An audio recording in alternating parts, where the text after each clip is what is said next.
ওরে আল্লাহ, এত বড় একটা গুড নিউজ পাইলাম আজকে আমি। তার সাথে এত লোভনীয় কফি, একদম বিকালের ব্যাপারটাই আজকে জমায় দিছে। জানিস না যে এটা খেলে এই কফির মজাই পাওয়া যেত না।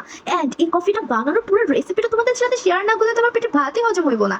এন্ড তারপরে তো থাকতেছে এর চেয়েও বেশি লোভনীয় এবং তার চেয়েও বেশি মজাদার আমাদের চালতা বানানোর একটা সিক্রেট রেসিপি, যেটা কিনা তোমরা না খাইলে অবভিয়াসলি মিস করবা।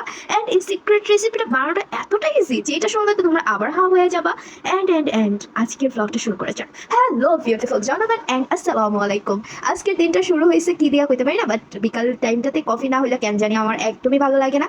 আমি আমার ফ্রেন্ডের সাথে ব্যাপারটা শেয়ার করতে না করতে ও একদম কফি দুধ সবকিছু নিয়ে হাজির। ওইদিকে আমাকে পেশেন্টরা আমাকে খালি পেড়া দিতেছে, ভাই একটু বসে আছে কফি খাইতে দেবো এইটাও পারি না। ওদের জ্বালা যেমন সবকিছুই অন্যরকম মনে হয়। যাই হোক, কাজের ফাঁকে যে কফি খাওয়ার চিরমুট লয়ে আসছি সেটা তো দেখা আমার বুঝাই যেতেছে আমি কত কামের বেটি। সো কামের বেটির কথা সাবজেক্ট বাদ, আগে জীবনটাকে চিল করো, এরপরে জীবনের বাকি কাজকর্ম করো। সো আমি আর আমার ফ্রেন্ড বসে বসে কফির গরম পানির করার একদম তর্স হইতেছে না। যাই হোক, পানি একটু ভালো করে বলক আসছে। এখানে কিন্তু আমরা 25-50 টাকা দুইটা কফি দিছি, আর তার সাথে কিন্তু আমরা 10 টাকা দামের দুইটা গুঁড়া দুধের প্যাকেট দিয়ে দিছি। তোমরা চাইলে নিজেদের ঘরে থাকা দুধও দিতে পারো। এই যে কফিটা বানালাম এটা আমাদের ডক্টরদের জন্য আনা হয় রেস্টুরেন্ট থেকে। সেম টেস্ট ভাই, same test. I don't know তারা কোন কফি ইউজ করে, বাট এই কফিটার প্রাইস একদমই 90 টাকা পার প্রতি কাপ পড়ে। এক কাপেরও আমরা যতটুকু বানাইছি তার থেকে অর্ধেক কফি দেয় তারা। এইখানে কিন্তু আমরা আজকে সয়ার করছি যে এই কফি খাওয়ার পরে রেস্টুরেন্টে কোনোদিনও যাইবো না। এন্ড তোমরা জানো একদম অর্ধেক কাপ দুধ আর কফিতে মিক্স হয়ে গেছে। এটার মধ্যে আমরা জাস্ট সামান্য কিছু পরিমাণ পানি দিছি। তার মানে কফির ঘনর থিঙ্কিংটা কতটা বেশি হইতে পারে অবভিয়াসলি তোমরা বুঝতে পারতেছো আমার চাটাচাটি খাওয়া খাই দেখেই। যাই হোক, যে কোনো ব্যাপার নিয়ে তোমরা একদমই হাসবে না, হাসলে আমি বেশি খুশি হব। অ্যান্ড আমরা তারপরে চলে আসলাম চালতা খাওয়ার জন্য।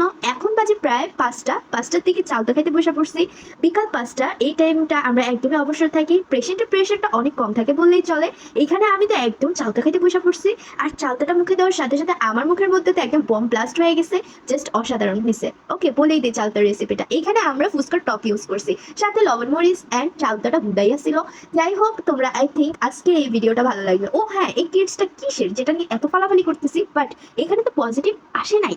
না ভাই, এখানে আসলে ব্যাপার হয়েছে এটা ডেঙ্গুর একটা কিট। এখানে আমি আমার নিজের ডেঙ্গুর টেস্ট করছি, কারণ গত কয়েকদিন ধরে আমার শরীরটা অনেক বেশি খারাপ যেতেছিল, যার কারণে আমি চিন্তা করলাম নিজেরটা নিজে একটু টেস্ট করে নেই। এখানে আমি এক দাগ উঠছে, মানে আমার ডেঙ্গু হয় নাই। এটাই ছিল আজকের সবচেয়ে বড় গুড নিউজ, কারণ গত কয়েকদিন ধরে ডেঙ্গু পেশেন্টদের সাথে দৌড়াদৌড়ি করতে করতে আমি নিজেও রোগী হয়ে যেতেছি। আলহামদুলিল্লাহ ফর এভরিথিং। ভিডিওটা ভালো লাগলে এটা লাইক, এটা কমেন্ট অ্যান্ড এটা সাবস্ক্রাইব করতে বলবেন না। আল্লাহ হাফিজ।